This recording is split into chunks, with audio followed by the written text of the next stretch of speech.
Selecting the material that goes into the inlay is the part of the process I like the best.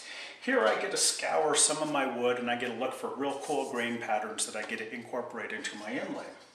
Now for the inlay, you're going to want to have your material be at least 1/8 of an inch thick, much thinner than this, and it gets very brittle and difficult to work with.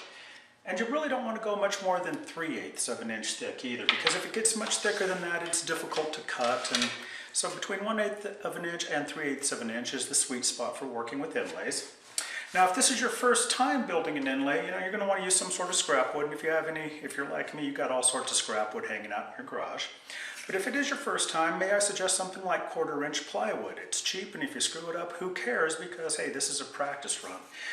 One more word about the inlay materials themselves. Now you can purchase this stuff at your local woodworking store, or you can go to your local hardwood store, or you can purchase this wood online. You can get it in different thicknesses too. You can get it like 1 inch thick and bring it home and resaw it on your bandsaw if you want to, or you can get it in 1/8 inch thickness. Point is, there is a wide variety of colors and grain patterns available for you to design your inlays with. So be creative when it comes to selecting the materials that go into your decorative inlay.